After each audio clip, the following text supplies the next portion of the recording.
Saludos, ¿cómo están familia de Finanza Play? Nuevamente aquí estamos con ustedes, Joan Benítez, Jason Gómez, para traerle un contenido como siempre interesante. En esta ocasión vamos a hablar, Joan, sobre la reforma fiscal. Así es. Tú sabes que tenemos en la República Dominicana, tenemos actualmente una propuesta de reforma fiscal, por lo que vamos a estar tratando de los rumores y posibilidades que tienen por traer esta reforma si en caso de que sea aprobada la misma. Entonces, Joan, vamos a empezar primero con decirle a la persona que obviamente como eso es un borrador que hay, no es un dato oficial, Correcto. sino que nosotros vamos a estar analizando en base a los supuestos. Así es. Entonces, primero vamos a empezar, Joan, diciendo a esas personas que no saben lo que es una reforma fiscal, principalmente esta que es Integral. es integral, correcto. Esta reforma que es integral, entonces vamos a comenzar hablándoles sobre ese concepto a nuestro público de Finanzas Play. Correcto, sí. Básicamente se está hablando de una reforma integral, pero la reforma integral es bueno que sepamos que toca los ingresos, los gastos y el financiamiento. Pero en vista de lo que hemos leído en los borradores que andan circulando, que son de dominio público, básicamente esta reforma es fiscal. ¿Por qué? Porque tocará directamente los tributos, es decir, aumentará los tributos, creará nuevos tributos y también tocará lo que es la base imponible o la base fiscal. Entonces, por eso, en vez de llamarse integral, debe de llamarse fiscal porque afectará directamente los tributos del Estado. Correctamente. Y vamos a comenzar a hablar sobre esos puntos que se tienen sobre la mesa como posible modificación en esta reforma. Correcto. Básicamente podemos iniciar con lo que es el impuesto sobre la renta. Sabe que el impuesto sobre la renta actualmente, según el Código Tributario, las personas jurídicas tienen que pagar el 27% de lo que es el impuesto que pagan al final del año, luego del periodo fiscal, es decir, en su declaración jurada. Sobre los ingresos netos que tienen. Correctamente, las empresas. sobre los ingresos netos que tienen las empresas. Ahora bien, este borrador nos dice que este impuesto aumentará de un 27% a un 30%, es decir, que aumentará 3 puntos con relación al impuesto que se paga actualmente. Ahora bien, si nos dirigimos a la parte física, como tú y yo, que es de un 25%, según el borrador, este puede que aumente a un 35%, es decir, que aumentará 10 puntos.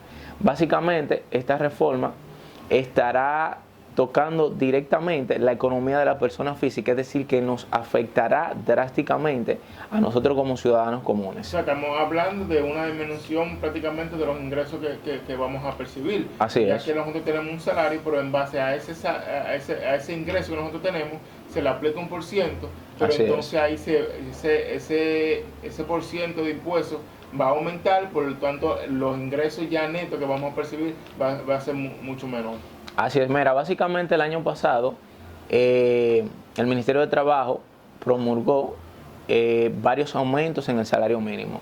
Si mal no recuerdo, el primero fue en agosto de un 15% porque se promulgó un 19% en el salario mínimo. El primero fue en agosto de un 15% y ahora en abril de este año fue el completivo de un 4%.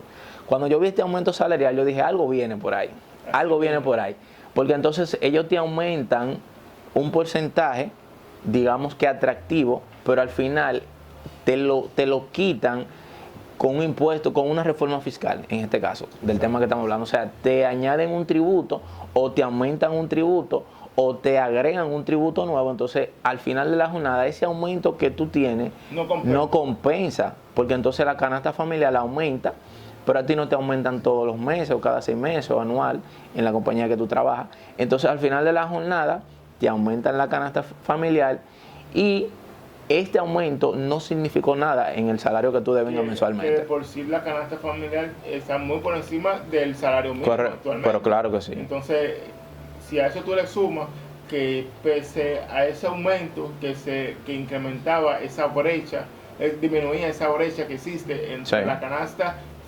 familiar según los rangos poblacionales de salario, según tu estatus económico, social. Sí. Asimismo hay un rango de la canasta familiar donde está por debajo. Entonces esa brecha que disminuyó un poquito es con ese aumento. Entonces ahora, como quiera, no solamente cubre esa brecha que se disminuyó, sino que el aumento todavía aún más. Así es, correcto. Eso es así. También en ese mismo tenor, otro de los puntos que la reforma fiscal, los oradores que están circulando, es el tema de la disminución en el caso de las transferencias bancarias. Tú sabes que actualmente nosotros pagamos un 1.5 por cada 1.000 pesos que tú transfieres. Entonces se prevé que para el 2028 este se elimine. Para el 2025 es posible que pase de un 1.5 a 1%. En el 2026 a 0.75, luego 0.25 y en el 2028 se elimine. Ahora bien, yo no creo que del todo esto se cumpla. ¿Por qué? Así es. Porque cuántas transacciones diarias no se realizan en las diferentes instituciones bancarias, y este es un impuesto que va directamente a la DGI, que es la administración tributaria, la recaudadora de fondos. Entonces, no creo que esto se cumpla al 100%. Si se cumple, entonces ellos te lo van a adjudicar en otro impuesto, porque al final ellos no te van a quitar un impuesto y ese dinero, ¿dónde lo van a sacar? Exactamente, para que las personas entiendan, cada vez que realizamos una transferencia bancaria mayor de 1.000 pesos, por cada 1.000 pesos transferidos que hagamos, el banco nos retiene un 1.5 del valor de esa transferencia. Es decir, y eso entonces se lo como agente retenedor, entonces se lo paga la DGI. Así es. Entonces, estamos hablando de miles de millones de pesos que a diario entonces se transfieren y que se recuerdan por esa forma. Entonces, la DGI difícilmente ella suelte un ingreso así, porque estamos hablando de que lo que pasa es que hay una brecha económica que no saben cómo sustentar y que ha venido entonces la única forma en que han visto para poder cubrir ese hueco que tenemos hoy en día es a través de una reforma fiscal. Se prevé que la estimación, digamos, en sentido económico, que la administración tributaria necesita recaudar para poder solventar el gasto público es de 200.000 millones de pesos. Entonces, ¿cómo lo va a solventar? Tiene que ser a través de una reforma fiscal, lamentablemente.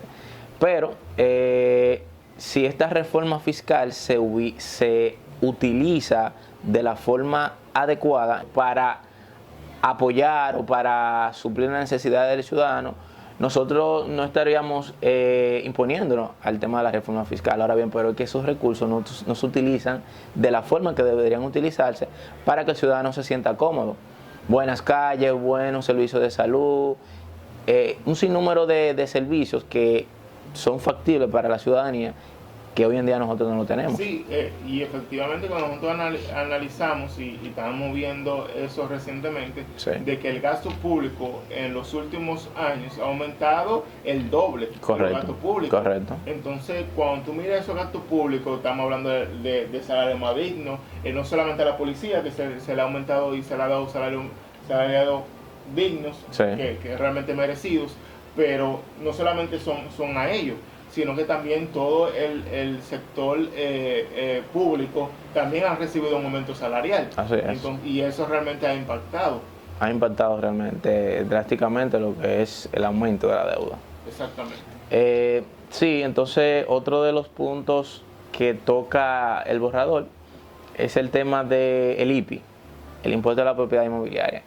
El IPI, hay dos rubros importantes que va a tocar. Sabes que el IPI se paga el 1% del valor de la propiedad. Entonces, con esta reforma fiscal, es un borrador, no es oficial, pero se prevé que aumente a 1.5%. No obstante a esto, el otro punto en el mismo tenor es que una propiedad paga impuestos a partir de los 5 millones de pesos, pero ahora va a pagar a partir de los 13. Y cualquier propiedad ahora mismo te cuesta 3 millones de pesos. No, ahora cualquier propiedad. Cualquiera, 5 exactamente. De pesos, entonces, ahora el ranking de las propiedades que van a entrar para el tema de ese impuesto van a ser más y por ende te van a aumentar entonces el impuesto a la propiedad. Y cuando tú evalúas que prácticamente cualquier vivienda, pues ahora mismo cuesta 5 millones Sí, de pesos, 10 millones de pesos. 4 millones, 5 millones de pesos. Literal. Y no son, tienen tal vez un aspecto moderno, pero no son casas que grandes. No. Son casas de personas de la sociedad que están social, económicamente en una posición intermedia. Sí, intermedia. Entonces, estamos hablando de que prácticamente este impuesto lo que lleva es que todo el mundo pague impuestos sobre la vivienda. Que todo el que tal vez con esfuerzo logra adquirir una vivienda tenga que pagar ese impuesto anualmente. Así es, imagínate en el caso de que tú tienes un préstamo hipotecario y tú compras una vivienda, tú duras 15 años pagando esa vivienda, tú pagaste un interés sobre ese préstamo que tú cogiste. Entonces al final, cuando ya la propiedad es tuya, entonces tú tienes que también pagar un impuesto a la propiedad inmobiliaria. O sea, entiendo que esta parte debe de evaluarse bien, ¿verdad?, antes de tomar esta medida, porque afecta directamente al ciudadano y directamente a la masa pobre. Así o sea, que nos daría duro realmente esta parte. También en esa misma línea se prevé con el tema de las tasaciones. Tú sabes que hay personas autorizadas, bancos, para hacer tasaciones, autorizados y certificados. Tienen agrónomos, hay compañías de agronomía también que hacen esas tasaciones. Exactamente, pero el borrador nos dice, atención, esto es un dato interesante. Sí. El borrador nos dice que es posible que la administración tributaria sea la única tasadora autorizada para tasar las propiedades. ¿Y qué me garantiza que si una casa cuesta 3 millones, ellos no la lleven a 5 para que ellos tengan que pagar impuestos? Exactamente, o sea, en este caso vienen siendo juez y parte. O sea, tú eres juez y parte, entonces tú me vas a aumentar el valor de la propiedad para que yo tenga que pagarte más impuestos. Entonces, entiendo que este es uno de los puntos más críticos de la reforma fiscal, porque básicamente el empresariado no creo que se acoja a esta medida. O sea, va a tener que ser muy debatido. Sobre todo el tema de los bancos, porque entonces ahora los préstamos van a tener que ser con un mayor cantidad de dinero para ellos poderlo ofertar. Para ellos poder ofertar. Entonces, en esta parte entiendo que el empresariado no estará totalmente de acuerdo con esta medida. Yo creo que hay mucha tela por donde cortar en este punto, porque afectaría drásticamente el tema empresarial. Así. Porque esas edificaciones a torres tienen un valor muy alto, entonces el impuesto que usted pagaría, si es la DGI, la tasadora, entonces ya usted sabe cómo es. Estamos hablando de que aunque el empresariado sea el que más pague, prácticamente ellos no reciben tanto el golpe como nosotros, la masa de clase media. Exacto, así que es. Realmente adquiere con esfuerzo una vivienda. Y a ellos están acostumbrados a pagar ese impuesto. Pero imagínate que tú tengas un salario promedio al año y que tú tengas una casa de 5 millones de pesos y tengas que pagar el 1% anual sobre eso. Entonces ya tú sabes que realmente te golpea. Te golpea. Exactamente. Sí, otro de los puntos que toca esta reforma fiscal es el tema de la retención que se le harán a las personas físicas informales. Me explico. En el caso de un plomero que vaya a tu casa a repararte la tubería, digamos que tú eres una compañía, entonces este va y te hace un trabajo. Actualmente se le retiene un 2% por el servicio que te da, pero la reforma fiscal está ahora destinada a que se le retenga un 10% del servicio que te da, o sea, que se está aumentando un 8%. ¿Qué eso implica? Que esa persona, si te cobra a ti 100 mil pesos por hacerte ese trabajo, ya no te va a cobrar 100 mil pesos. Él te va a aumentar 5 mil o 10 mil pesos para él no perder. Para él compensar exactamente. Lo que está perdiendo por la retención de impuestos. Exactamente. Entonces, al final, usted, o sea, la compañía es la que se va a ver afectada, porque entonces va a tener que pagar más por ese servicio. Así es. Y entonces hay aumento. Entonces ahí le tocará hacer una mayor retención. Correctamente. Y por ende, entonces, ese servicio le sería más costoso. Ahí realmente es un punto que realmente analizar, realmente esos son de los puntos que aunque golpea directamente al trabajador informal, Sí. pero realmente son de los puntos que pueden ser posibles en este borrador, que está en este borrador de la reforma fiscal. Sí, así es. Hay otro también punto que toca y es el tema del impuesto selectivo de los vehículos de motor. Actualmente es un 17% que se paga del mismo. Se prevé que se disminuya a un 15% y con el objetivo de que se dinamice más la economía, de que otros usuarios tengan acceso a la compra de un vehículo. Así es. Y básicamente diría yo que es una parte positiva porque le da más accesibilidad a los usuarios que puedan adquirir un vehículo, quizá, ¿verdad?, estar más cómodos, poder trasladarse a su trabajo. Es decir, que desde ese punto de vista yo lo veo positivo, si este se cumple. Así es. Nosotros sabemos la alta carga impositiva que tiene el tú adquirir un vehículo. Cuando tú miras el precio con lo que la fábrica de un vehículo o los dealers autorizados lo traen de otros países, Sí. Y cuando tú ves que entra al país, en cuánto tú lo puedes comprar, tú te das cuenta de la alta carga impositiva que Sí, tiene, así es. aparte del precio, obviamente, del beneficio, obviamente, que tienen los dealers locales. También hay una parte impositiva que también afecta bastante. Correcto. Pero sería ahí una parte positiva dentro de este borrador de una posible reforma fiscal. Otra parte que también es positiva es el tema de las sucesiones o las sucesiones que tenemos de familiares. Sucesiones y donaciones, correcto. Sucesiones y donaciones que pueda tener una disminución. Sí, ese es positivo también, exactamente, porque cuando te pasan una herencia o te dan una donación, ya que tú heredaste de un padre, un tutor, entonces el impuesto realmente que se paga sobre el mismo es muy elevado y es posible que el mismo disminuya. Eso también permite que haya menos evasión fiscal. Exacto, que se transparente. Así es. Una donación, que se transparente también el tema de una sucesión de bienes. Así es, correcto. Básicamente, otro de los puntos que toca es el impuesto que se paga por la constitución de una compañía. Actualmente se paga es el 1%, del capital social suscrito.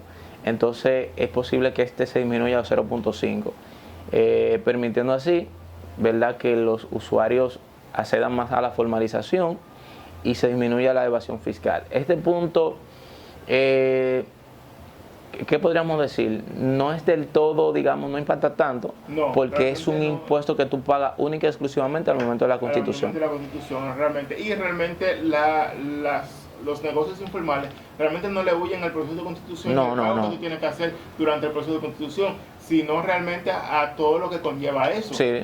Conlleva, por ejemplo, si tú eres una empresa informal y tú estás pagando un salario por debajo del salario mínimo establecido, tiene que aumentar. Por ahí viene el pago de TCS también. Así es. Que la mayoría, aunque le tienen un seguro informal, un seguro a sus empleados, pero sí, tienen que pagar, por eso tienen ya que pagar el seguro de ley y tienen que hacer entonces una carga impositiva mayor. Una parte que se la retienen a los empleados y otra que cubre la empresa. Exacto.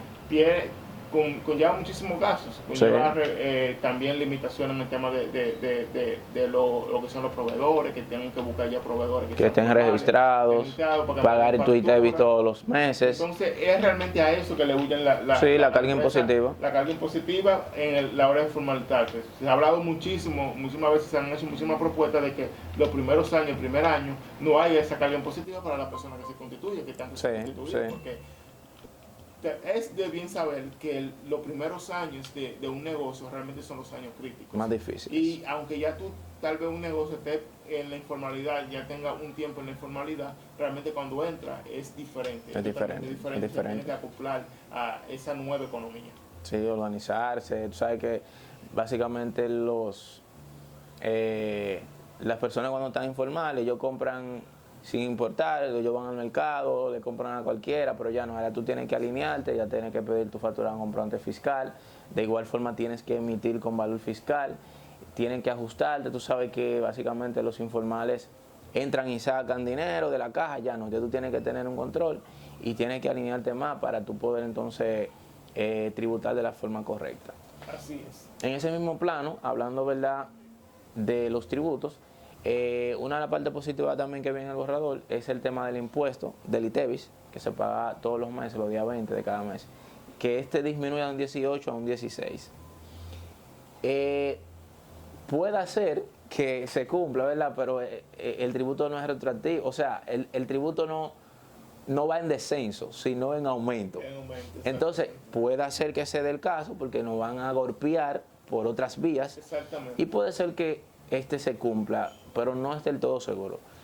Porque, como bien dice, la reforma lo que busca es recaudar más fondos, o sea, para solventar el gasto público, la deuda pública. Entonces, no sabemos del todo si se cumpla, pero si se cumple, entonces impacta de manera positiva con el tema del tributo que tú tienes que pagar todos los días 20 de cada mes. Pues sí, realmente esta reforma tiene mucha tela por donde cortar. Así es. Realmente tiene muchísimos puntos que en medida que vaya corriendo se va a ir transparentando un poquito más de qué se trata. Habrán tal vez acuerdos que con el sector empresarial principalmente, sí, claro, que se vayan llegando para entonces poder tener un equilibrio en el tema de impuestos que tú quieres recaudar.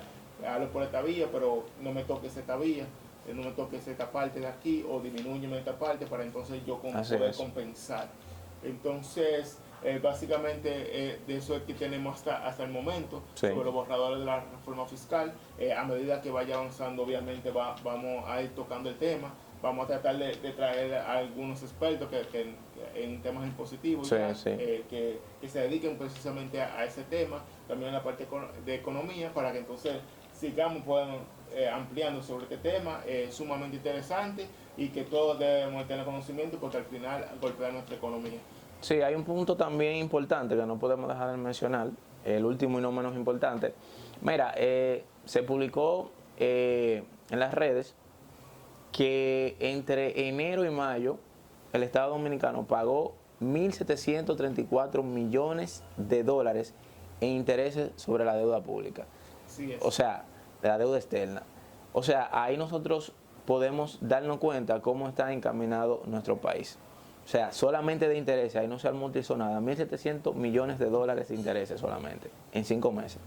Es decir que yo entiendo que esta reforma va a ser un hecho.